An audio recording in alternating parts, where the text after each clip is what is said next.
बिस्मिल्लाहिर्रहमानिर्रहीम अस्सलामुअलैकुम। दोस्तों, मैं आमिर नसीम आपको अपने YouTube channel snap IT training में खुशामदीद कहता हूँ। हम माइक्रोसॉफ्ट वर्ड सीख रहे हैं। आज हमारा सेकंड लास्ट लेसन है जो कि है automation and macros. Automation and macros क्या होता है? ऑटोमेशन कहते हैं किसी भी काम को तेज़ करने को, ऑटोमेटिक करने को, यानी कि तेज़ी से। और मैक्रोज़ जो है वो एक्शन होता है जो आपके काम को तेज़ करने में मदद देता है। तो आइए इसको प्रैक्टिकल देखते हैं।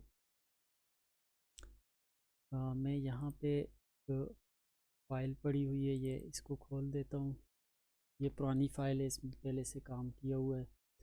तो वैसे ही इसमें टेक्स्ट लिखा हुआ है। तो दोस्तों, मैक्रो क्या होता है? मैक्रो जब भी आप कोई काम बार बार कर रहे हैं तो आप उसको मिसाल के तौर पे आप टेबल बार बार आपको टेबल की ज़रूरत पड़ती है अपने डॉक्यूमेंट्स में। तो टेबल को बार बार बन जाते हैं, वहाँ पे बनते हैं। उससे बेहतर ये है कि आप उसको एक ही दफ़ा मैक्रो में सेव कर दें, मैक्रो में रिकॉर्ड कर दें, और जब आपको ज़रूरत हो तो जस्ट शॉर्टकट की के ज़रिए आप उसको वहाँ पे अप्लाई कर। वो कैसे होते हैं मैं आपको बता। फॉर एग्ज़ाम्पल, मैक्रो को रिकॉर्ड करने के लिए मैक्रो होता है जी आपका macro is a series of instruction recorded by record by Microsoft Word, which which you can apply them in your document later on। तो देखते हैं कैसे ये काम करते हैं। मैक्रो बनाने के लिए आप व्यू में जाएंगे तो ये बिल्कुल आखिर में मैक्रो का टैब है, इसमें आप ये एरो पे क्लिक करेंगे तो व्यू मैक्रो, आप व्यू मैक्रो पे क्लिक करेंगे तो आपको पुराने बने हुए मैक्रोज नज़र आएंगे जो पहले बने हुए हैं। तो हम इनको डिलीट भी कर सकते हैं जो पहले से बने हुए, ठीक है। और उससे नीचे वाला जो ऑप्शन है वो है रिकॉर्ड मैक्रो। तो हम रिकॉर्ड मैक्रो को इस यूज़ करते हैं। आपको याद रहे कि जब आप मैक्रो रिकॉर्ड करेंगे तो उसमें आपने और कोई भी चीज़ नहीं करनी है, अपना स्पेसिफिक टास्क ही करना है जो आपने उसमें रिकॉर्ड करना। तो मैं मैक्रो रिकॉर्ड मैक्रो पे क्लिक करता हूँ तो ये सबसे पहले मैक्रो का नाम लिख पूछता है। तो हम यहाँ पे लिख देते हैं जी टेबल क्रिएशन। नीचे वाला ऑप्शन है बटन का, ये कहता है आप बटन के ज़रिए मैक्रो को अपने को चलाना चाहते हैं या कीबोर्ड शॉर्टकट की के। तो मैं आपको सजेस्ट करूँगा शॉर्टकट की रखें आप अपने कीबोर्ड से। मैं इस पर रिकॉर्ड मैक्रो में आता हूँ, यहाँ पे मैं लिखता हूँ कि टेबल क्रिएशन और कीबोर्ड शॉर्टकट पे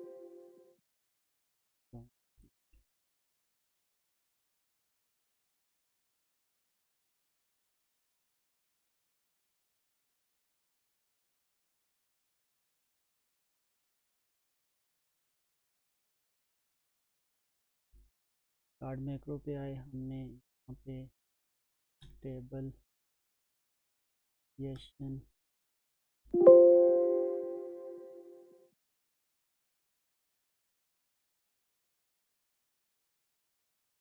जी। तो दोस्तों, मैक्रो को रिकॉर्ड करने के लिए आपको इस मैक्रो वाले टैब में आना है और ये मैक्रो पे ये जो नीचे ड्रॉप डाउन बना हुआ है इस पर क्लिक करना है।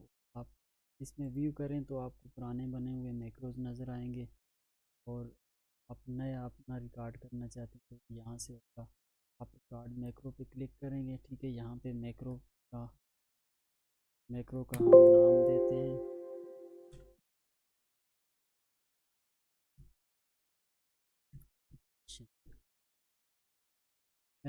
पहला ऑप्शन है बटन का। आप बटन के ज़रिए करते हैं। जब आप यहाँ से बटन को सिलेक्ट करके तो वो करेंगे तो आप इस जगह पे क्विक एक्सेस टूल बार में उसको बटन रख सकते हैं, यानी कि जब आपको टेबल की ज़रूरत क्लिक करेंगे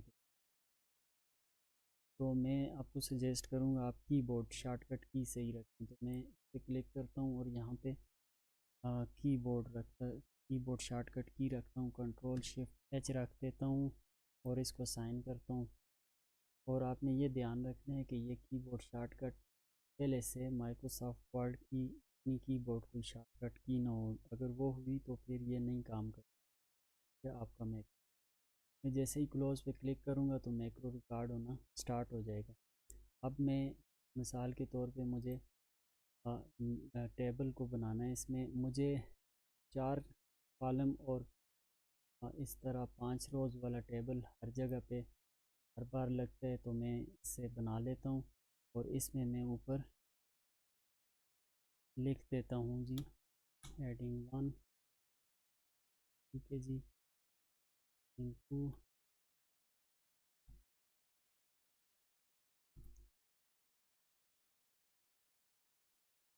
हेडिंग 3 और हेडिंग 4। और मैं चाहता हूँ मेरा टेबल जब भी आए तो उसका ये टेक्स्ट जो है वो सेंटर अलाइन हो और उसका साइज़ जो हो वो 16 हो और वो बोल्ड हो। ठीक है, ये चीज़ें मैं करके अब मैं मैक्रो में जाके मुझे बस अपने टेबल में यही चीज़ें चाहिए। ठीक है, तो मैं अब जाके मैक्रो में व्यू में जाके मैक्रो को स्टॉप रिकॉर्डिंग पे क्लिक कर दूँ। अब मेरा जो मैक्रो है वो बन के तैयार हो चुका है। अब मैं उसको इस्तेमाल कर सकता हूँ, यानी कि मुझे जब भी अब किसी जगह पे 4 कॉलम और 5 रोज़ वाला टेबल जब भी ज़रूरत होगा तो मैं मैक्रो को जस्ट मैं शॉर्टकट की लगाऊंगा तो मुझे वो मैक्रो मिल जाए। मिसाल के तौर पे अब मुझे इस पैराग्राफ के बाद यहाँ पे टेबल चाहिए, तो मैं कंट्रोल शिफ्ट एच करता हूँ तो ये देखें जो मैंने मैक्रो से टेबल बनाया था वो एक शॉर्टकट की के ज़रिए। तो अब ये मुझे जहाँ पे भी ज़रूरत है तो मैं इसको इस्तेमाल कर सकता हूँ। मतलब मैं जितनी दफ़ा चाहूँ कंट्रोल शिफ्ट एच करूँ तो ये मेरा टेबल वहाँ पे इंसर्ट कर देगा। तो इसने काम को ऑटोमेट किया है, शार्ट कर दिया है, तेज़ कर दिया है, यानी कि अब मुझे बार बार यहाँ पे जाके इंसर्ट पे फिर टेबल में जाके और फिर यहाँ से मुझे करने की ज़रूरत अब नहीं है। अब मुझे जस्ट यहाँ पे टेबल डाल के अपनी यहाँ पे हेडिंग्स देनी है और नीचे अपना डेटा पुट करना है। तो ये होता है मैक्रोज़, और इस तरह मैक्रोज़ को यूज़ करते हैं। तो आज के लेसन में बस इतना ही। इंशाल्लाह अगले लास्ट लेसन में दोबारा मुलाकात होगी, उसमें हम इंशाल्लाह प्रोजेक्ट बनाएंगे। तो तब तक के लिए अल्लाह।